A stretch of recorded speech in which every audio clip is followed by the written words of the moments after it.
Assalamualaikum Bu Hasanah, saya senang bisa berbicara dengan Ibu hari ini. Bagaimana kabar Ibu? Waalaikumsalam. Alhamdulillah Pak, kabar saya baik. Tapi sebenarnya saya bingung Pak, ada beberapa Hmm, hal yang terkait murid saya. Mereka itu tidak fokus dalam pembelajaran, sehingga motivasi dalam saat belajar itu rendah. Terus mereka juga kesulitan saat pembelajaran Pak. ya. Baik, saya siap mendengarkan Ibu ceritanya seperti apa dan insya Allah nanti saya akan membantu Ibu. Eh, kita mulai saja Bu, saya pengen tahu nih, kira-kira tujuannya apa nih Bu? Tujuan saya itu sebenarnya saya tuh mau membantu murid-murid saya itu agar dapat lebih termotivasi lagi dalam pembelajaran di kelas dan mereka Hmm, itu dapat memahami eh, materi pembelajaran.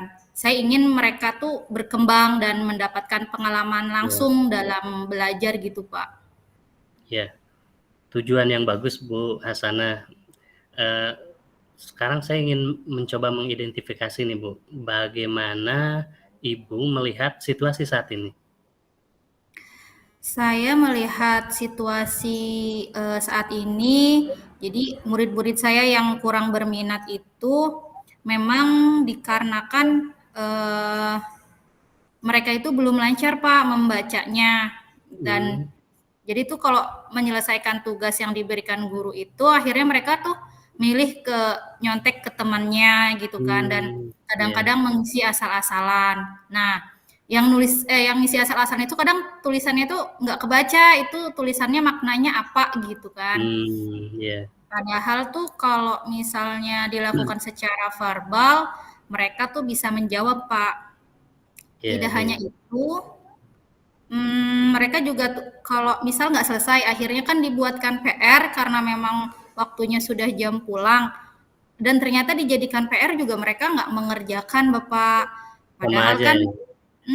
padahal tujuan tujuan dari memang dibuat PR tuh barangkali dapat bimbingan dari orang tua di rumah, akhirnya terselesaikan. Ya, Ternyata tidak. Dan saya tuh sudah coba bertanya sama orang tuanya via WA, hmm, katanya anak sudah ditanya ada PR, tapi jawaban si anak tidak ada. Seperti itu, Pak. ya. Kira-kira nih Bu, dari skala 1 sampai 10, menurut Ibu seberapa besar murid-murid Ibu yang melakukan hal demikian Bu saat pembelajaran di kelas? Menurut saya mereka skalanya sekitar 4 sih Pak, memang yang masih belum bisa Oh, membaca dan memahami materi. ya. Saya mengerti kalau gitu Bu. Selanjutnya Bu, ada nggak faktor-faktor positif apa yang Ibu lihat pada murid-murid tersebut Bu? Apa yang bisa menjadi kekuatan mereka dalam mencapai tujuan ini? Sebenarnya sih sebagian besar dari mereka tuh memiliki kepercayaan diri yang baik dalam berbicara, baik berbicara dengan saya secara pribadi ataupun Ya, berbicara di depan kelas. Saya pikir jika mereka dibimbing dengan tepat dan intens, mereka tuh bisa melakukan lebih baik dalam pembelajaran di kelas, Pak. ya, bagus tuh Bu. Eh, tapi kira-kira nih Bu, terkait rencana aksi Ibu, bagaimana Ibu berencana untuk mengatasi tantangan ini dan bisa memotivasi anak-anak Bu? Gimana ya, Pak ya? Hmm, mungkin saya akan membuat rencana mengadakan pembelajaran berdiferensiasi. Saya akan coba mempraktikkan apa yang sudah saya dapatkan dalam modul sebelumnya. Di dalam berdiferensiasi juga saya mau mencoba yang berdiferensiasi konten atau dan produk dulu Pak, karena kan anak tersebut belum lancar membaca, jadi saya akan coba dengan mode audio atau audio visual untuk konten materi dan untuk mengetahui lebih tepat apakah audio atau audio visual, saya akan coba untuk membuat pemetaan kebutuhan belajar mereka terlebih dahulu. Nah, untuk produk sebagai asesmen produknya mungkin akan lebih tepat menggunakan tes lisan buat mereka yang memang belum paham, belum lancar dalam menulis. Kalau misalnya mereka membacanya masih belum bisa, kan biasanya dalam menulis juga kan mereka akhirnya membuat kata yang belum bermakna seperti itu, Pak. betul. Nah, selain itu juga mungkin saya akan mencoba membuat coaching class bagi yang belum lancar membaca setelah jam pulang sekolah gitu kan, buat nambah biar intent lagi sama merekanya gitu pembelajaran membacanya di luar jam sekolah. Iya, rencana ini terdengar bagus nih Bu, apalagi Ibu mau mencoba pembelajaran berdiferensiasi sehingga nanti bisa tahu anak-anak ini minat dan bakatnya lebih di mana gitu, kemampuan dalam belajarnya di mana. Nah, kemudian bagaimana Ibu bisa menilai nih keberhasilan dari rencana ini, Bu?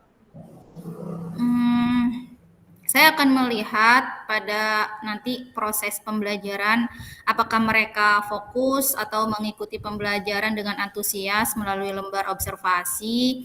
Selain itu juga saya akan memantau sejauh mana kemampuan mereka dalam menyampaikan materi yang ada di, misalnya yang tadi saya sudah menggunakan konten audio visual atau audio, bagaimana mereka itu cara menyampaikannya kembali gitu kan Pak, pemahamannya mau tahu sejauh mana, serta melihat hasil asesmen dari yang verbal itu yang secara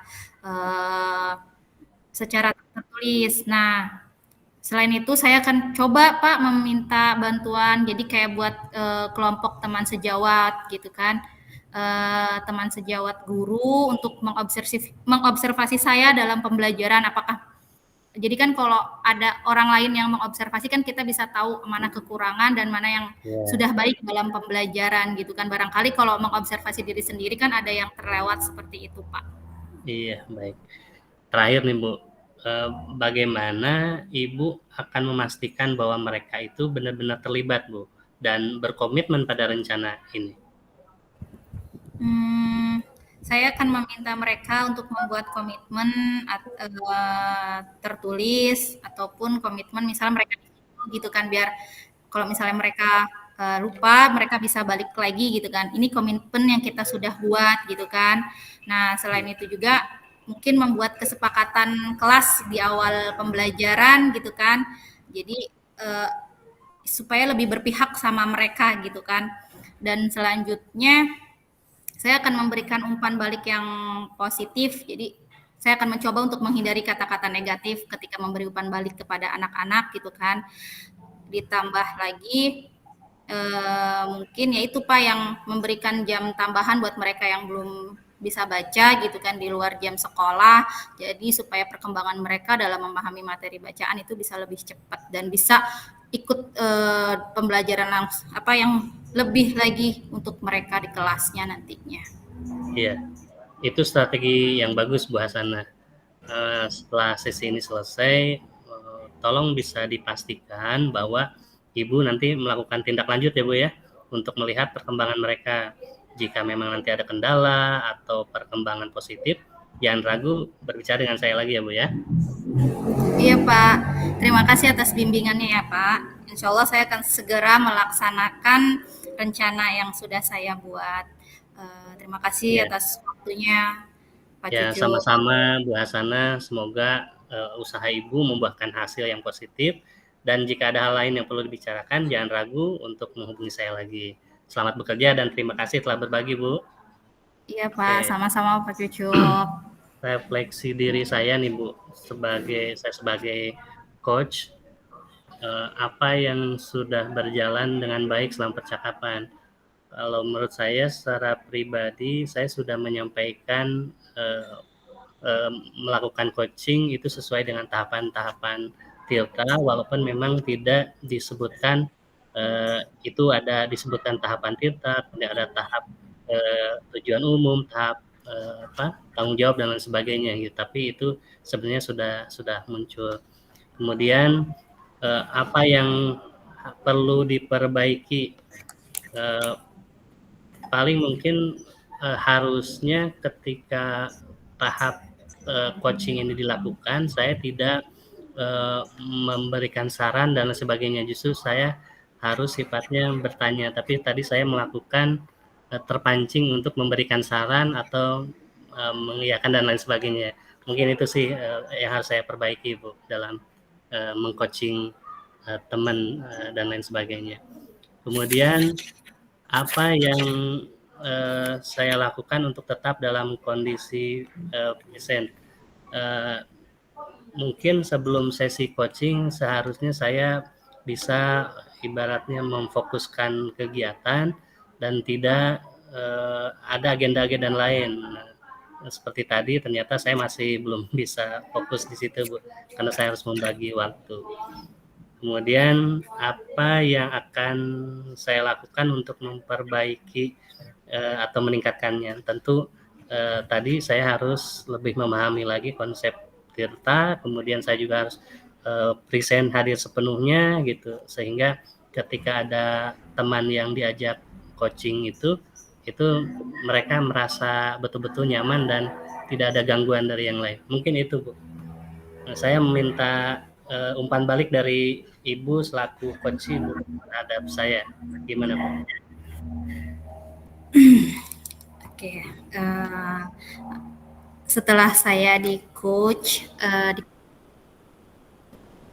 merasa lega, saya merasa senang karena kadang apa ya, kita tuh bingung kalau untuk menyelesaikan permasalahan sendiri gitu kan. Dengan adanya coach tuh ternyata pembicaraannya itu mengalir gitu aja, dan akhirnya pertanyaan-pertanyaan yang dari Bapak tanyakan ke saya itu kan jadi memancing saya semakin berpikir apa ya caranya ya gitu kan. Ternyata permasalahan itu ada solusinya gitu kan, padahal solusinya itu ada memang dalam diri, tapi memang satu itu mungkin harus ketika bertukar pikiran kan jadi akhirnya muncul ya Pak ya beberapa ide gitu kan Pak. Nah itu pertanyaan Bapak sudah memancing saya untuk berpikir kritis mungkin ya kalau misalnya ke siswa. Lalu saya melihat selama melakukan coaching ini Pak Cucup sudah lebih fokus gitu kan, sudah lebih fokus untuk kehadiran penuh, menurut saya sudah lebih fokus untuk yang kali ini, serta sudah mendengarkan secara aktif apa yang saya ucapkan. Dan untuk alur tirta saya sudah melihat tahap demi tahapnya, seperti tujuan tadi ada, identifikasi juga ada, rencana aksi juga Bapak sudah tanyakan ke saya, dan tanggung jawab dan aksi apa selanjutnya juga itu sudah ada. Jadi alur tirta yang Bapak di coaching itu sudah lengkap menurut saya. Cuman tadi memang tadi itu ada kayak sedikit Bapak terbawa ya Pak ya. Iya, betul-betul. Terbawa. Jadi terbawa malah ngasih saran gitu, padahal kan harusnya hanya pertanyaan pemantik saja. Iya, tapi nggak terlalu banyak sebenarnya mah. Iya. Oke, cukup kali ya Bu ya? Iya, paling nanti jangan itu aja. Ya, terima kasih Bu. Ini saya close rekaman dulu ya Bu ya. Oke Pak.